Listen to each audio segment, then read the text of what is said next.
जब मैं सुबह उठता था तो मेरी पत्नी अपने कपड़े चेंज कर रही होती थी। मैंने पत्नी से पूछा कि कपड़े क्यों चेंज करती हो, तो कहती कि आपको गलतफहमी हुई है, मैं जो कपड़े रात को पहनी हूँ वही है। ऐसा रोज होने लगा, लेकिन पत्नी नहीं मानी और रात को मुझे पता भी नहीं चलता कि मैं कब सोया था। एक दिन मैंने रूम में कैमरा लगा दिया। जब मैंने कैमरा में देखा तो मेरे रोंगटे खड़े हो गए, क्योंकि मेरी पत्नी तो मेरा नाम मुन्ना है। मेरी एक छोटी सी दुकान थी। मैं लोगों के टीवी वगैरह ठीक किया करता था। मेरी उम्र 28 साल हो गई थी। अब तक मेरी शादी नहीं हुई थी और अब मैं शादी करना चाहता था। मेरे मम्मी पापा नहीं थे और मेरा सिर्फ इकलौता भाई था, इसलिए कोई शादी करवाने वाला भी नहीं था। अब तो खुद किसी के घर जाकर कह नहीं सकता कि मैं लड़का हूँ और आपकी बेटी देखने आया हूँ। मेरे एक बहुत अच्छे बड़े मामा थे जो माँ की जगह थे। कहते थे कि 2 बार माँ माँ बोलो तो मामा बनता है। बस यही बात है कि वो बहुत अच्छे थे। उन्होंने मेरे लिए एक लड़की तलाश कर रखी थी और जब मुझे उसके बारे में बता रहे थे तो बहुत ज्यादा तारीफ कर रहे थे कि खूबसूरत है, पढ़ी लिखी है, इकलौती बेटी है, उम्र भी उसकी तुम्हारी जितनी है। मैंने कहा अगर इतनी अच्छी लड़की है तो फिर 28 साल की हो गई है, अभी तक उसकी शादी क्यों नहीं हुई है? तो मामा ने कहा कि दरअसल उसे खुद कोई पसंद नहीं आता और उसके माँ बाप ने कहा है जब तक इसे कोई पसंद नहीं आएगा हम शादी नहीं करेंगे। तुम्हारी तस्वीर देखकर उसने तुम्हें पसंद कर लिया है, अच्छे लोग हैं और उनके भी ज्यादा रिश्तेदार नहीं है। विवाह की रस्म हो जाएगी, दहेज देने वाला कोई नहीं है और हमारी तरफ से भी कोई मांग नहीं है, तो जल्दी जल्दी शादी हो जाएगी। तुम्हारी पत्नी तुम्हारे पास आ जाएगी, ना कोई मांगनी की टेंशन, ना कोई विदाई लेने का मामला है, बस शादी करके साथ ले जाना है। उसका मामला तो मुझे सेट लग रहा था। मैंने भी मामा को कह दिया ठीक है, लेकिन मुझे भी तो लड़की दिखाई है, मगर मामा ने मना कर दिया। उन्होंने कहा है कि लड़की की फोटो हम ऐसे नहीं दिखाते, ना ही किसी को दिखाते हैं ना देते हैं। अपने आपने देख ली है, अगर आपको पसंद है तो आप अपने भांजे से बात कर लीजिए। मैंने मामा से कहा लड़की ठीक तो है ना? उन्होंने कहा बिल्कुल ठीक है, फिक्र ही ना करो, तुम भरोसा रखो। इतनी ज्यादा खूबसूरत लड़की तो मैंने आज तक नहीं देखी। फिर मैंने मामा पर भरोसा कर लिया और तैयार हो गया। मेरी पत्नी का नाम सोनी था। वो बहुत ज्यादा खूबसूरत थी। मामा ने बिल्कुल ठीक कहा था। इसकी उम्र भी मेरी जितनी ही थी, लेकिन 28 साल की नहीं लगती थी, वो 19-20 साल की लगती थी। किसी को अगर कहते कि वो 20 की है तो फौरन मान जाते। शायद वो अपना बहुत ख्याल रखती थी। शादी के बाद 2-4 दिन गुजर गए, लेकिन उसके बाद एक दिन मैंने देखा कि रात को मेरी पत्नी ने कोई और कपड़े पहने थे और सुबह कोई और, लेकिन मुझे याद नहीं था कि उसने कपड़े किस टाइम बदले और क्यों बदले। मैंने कहा रात वाले कपड़े तुमने क्यों बदले? कहने लगी रात वाले कपड़े में कौन से हैं, दिन वाले कौन से हैं? ये वही तो हैं जो मैं रात को पहनी थी। लेकिन मुझे अच्छी तरह से याद था कि उसने रात को लाल रंग के कपड़े पहने थे और अभी नीले रंग के कपड़े पहनी है। मैंने सोचा कि शायद मुझसे कोई गलती हो गई होगी, लेकिन शुरू शुरू में तो पति की पत्नी से नजर ही नहीं हटती। वो उसकी छोटी छोटी बातें भी नोट कर लेता है। मेरी पत्नी अच्छी थी, अच्छे तरीके से घर को संभाल रही थी, मेरे साथ भी अच्छे तरीके से रहती थी, सब कुछ बिल्कुल ठीक चल रहा था, जिंदगी अच्छी थी। लेकिन अभी तक वो मुझसे शर्माती थी। एक दिन मैंने उससे कहा कि देखो मैं तुम्हारे लिए फ्रूट लाया हूँ, आ जाओ बैठो फ्रूट खाते हैं। उसने कहा मैं इसे धोकर लाती हूँ। वो फ्रूट लिए मेरे पास बैठ गई और मैंने अच्छी सी फिल्म लगा दी। वो फल को छीलकर मेरी तरफ रख रही थी और मैं फिल्म देखने में लगा हुआ था। एक हाथ से फल उठाकर खा लेता, लेकिन थोड़ी देर बाद मैंने एक नजर देखा तो हैरान रह गया कि वो मेरी तरफ छिलके रख रही थी और फ्रूट और कूड़ेदान में फेंक रही थी। उसका मुंह भी टीवी की तरफ था। मैंने कहा ये क्या कर रही हो तुम? उसने जब देखा तो हैरान रह गई, कहने लगी अरे मुझे पता ही नहीं चला कब मैं ऐसा करने लगी। फल आपकी तरफ रखना चाहिए तो कूड़े में फेंक रही हूँ। वो इस बात पर हंसने लगी। मैं भी हंस दिया, क्योंकि कभी कभी ऐसा हो जाता है, इंसान का दिमाग भटक जाता है। लेकिन इसके बाद उसने मुझसे कहा सॉरी माफ कीजिएगा। मैंने कहा कोई बात नहीं, कभी कभी हो जाता है। फिर हम पिक्चर बैठकर देखने लगे। हमारे दिन अच्छे से गुजर रहे थे, लेकिन अगली रात जाने क्या हुआ, मुझे इतनी ज्यादा गहरी नींद आ गई और सुबह आंख खुली तो पत्नी को फिर से कपड़े बदलते हुए देखा था। मैंने अपनी पत्नी से कहा तुम इतने कपड़े क्यों बदलती हो? तुम्हारे कपड़े रात को और होते हैं, दिन में कोई और होते हैं, जबकि तुम्हारे कपड़े तो गंदे भी नहीं होते हैं। उसने कहा रात वाले कपड़े ही हैं, आपको पता नहीं क्यों शक होता रहता है। मैंने रात को यही कपड़े पहने थे, लेकिन मुझे अच्छी तरह से याद था उसने रात को कोई और कपड़े पहने थे और अभी कोई और। उसने कपड़े कब बदले, क्यों बदले, ये तो मुझे याद नहीं था। मुझे यह भी याद नहीं था कि मैं किस टाइम सोया, मैंने उसे क्या बात की थी। मुझे तो बस ये याद तक नहीं है कि मैं कमरे में किस वक्त आया, कब बेड पर लेट गया। और दिन इसी तरह गुजरने लगे। मेरी पत्नी मेरे सामने खाना रख देती थी तो मैंने उसका हाथ गौर से देखा, जहाँ पर एक बहुत गहरा चोट लगा हुआ था। मैंने कहा ये क्या हुआ? तुमने मुझे बताया क्यों नहीं? इतनी बड़ी चोट लगी है, चोट को देखकर लगता था कि एक दिन पुराना है। उसने कहा कि छुरी लग गई थी। मैंने जल्दी से उसके ऊपर दवाई लगा दी और पट्टी बांध दी। अगर 2 दिन का पुराना घाव इतना गहरा है तो जिस दिन लगा था उस दिन कितना दर्द हुआ होगा। पर इसने मुझे क्यों नहीं बताया? क्या वो मुझे बता नहीं सकती थी कि इतनी ज्यादा चोट लगी है? मैंने उसे डॉक्टर के पास ले गया। हैरान तो मैं इस बात पर था कि जब इंसान सब्जी काटता है तो उसकी छुरी से उंगली पर चोट लगती है, पर यह कैसे लगा? इसके बाजू के ऊपर कहाँ से लग गई ये चोट? वो भी इतनी गहरी थी। मैंने उसको पट्टी कर दी और उसे शाम को डॉक्टर के पास ले गया। डॉक्टर ने कहा कि ऐसे जख्म नहीं भरेगा, एंटीबायोटिक खाना पड़ेगा और 1 हफ्ते के लिए पट्टी भी करनी पड़ेगी। वापसी पर मैंने पत्नी को समझाया कि क्या मुझे गैर समझती हो, मुझे बता नहीं सकती थी? वो कहने लगी, मुझे लगा आप गुस्सा करेंगे। मैंने कहा, क्या मैं पागल हूँ कि तुम्हें चोट लगी है और मैं गुस्सा करूं? उसने कहा, मेरे घर वाले ऐसा ही करते थे। अचानक से उसकी जुबान रुक गई। मतलब? जब मुझे कोई चोट लग जाती थी तो वे बहुत गुस्सा होते थे। कहते थे, देखकर काम नहीं कर सकती, देखकर नहीं चल सकती, ध्यान कहाँ रहता है तुम्हारा? तुम्हारे हाथों में छेद तो नहीं है? मुझे इस बात पर हंसी आ गई। मैंने कहा, माँ बाप ऐसे ही होते हैं, बच्चों को डांट देते हैं लेकिन असल में बहुत प्यार करते हैं। लेकिन अगर तुम्हें कोई तकलीफ हो तो मुझे बताना।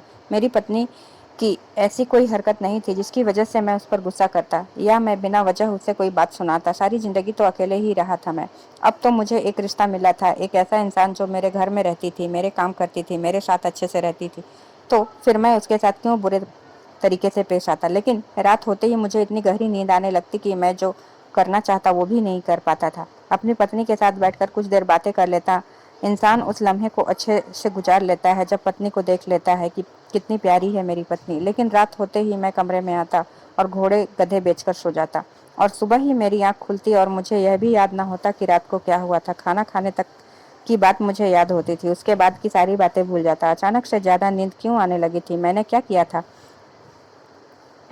अपने साथ? मैंने तो ऐसा कुछ भी नहीं खाया था जिसकी वजह से मैं बहुत ज़्यादा सुस्त हो गया था। मुझे लगा डॉक्टर के पास जाना चाहिए, लेकिन मेरा काम ऐसा था कि मैं दुकानदारी छोड़कर नहीं जा पाता था। फिर सोचा कि बुधवार के दिन जाऊंगा, पत्नी को भी साथ ले जाऊंगा, डॉक्टर से भी मिल लेंगे और थोड़ा घूमना फिरना भी कर लेंगे। पत्नी को ये भी बताया था।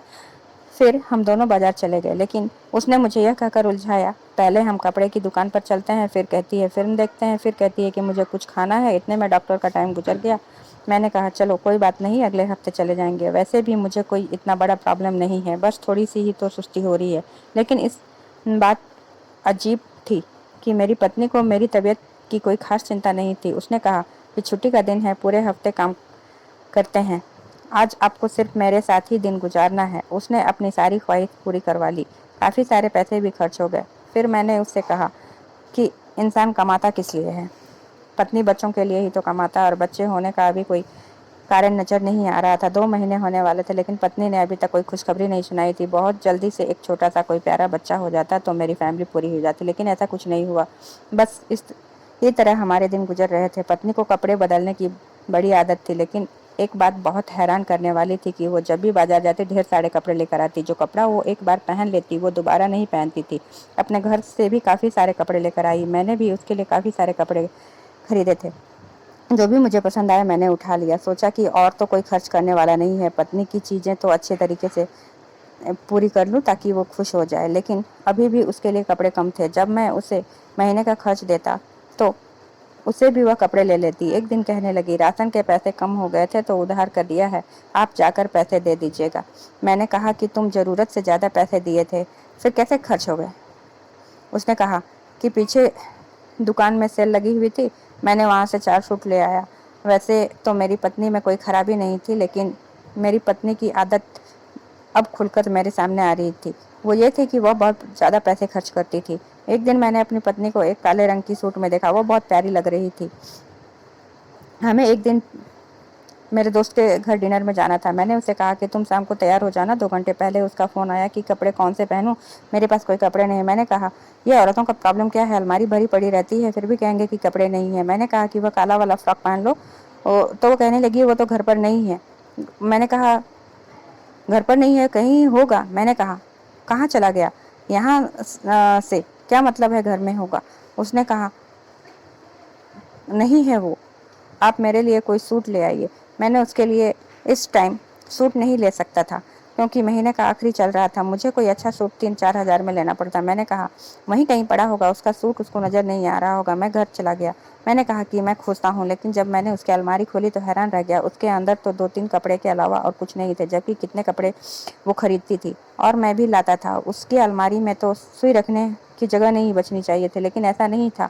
मैंने कहा ये तुम्हारे कपड़े कहाँ चले गए? तो कहने लगी सारे कपड़े गंदे हैं, मैंने धोए नहीं हैं। मैंने कहा अच्छा, अभी 1 घंटा है, काला सूट धो लो और ड्रायर मशीन में सुखा लो, इस्त्री मैं कर दूंगा। उसने कहा नहीं है मेरे पास काला सूट, वो तो अलमारी में नहीं है, वो आपको नहीं मिलेगा, है ही नहीं यहाँ पर। मैंने कहा क्यों, किसी को दे दिया है क्या तुमने?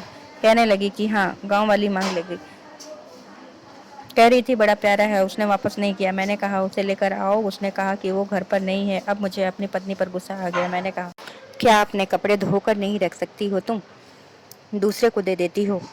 फिर मुझे तुम्हारे लिए दोबारा से सूट लेना पड़ेगा। मैं जल्दी जल्दी बाजार गया, उसके लिए अच्छा सा सूट लिया।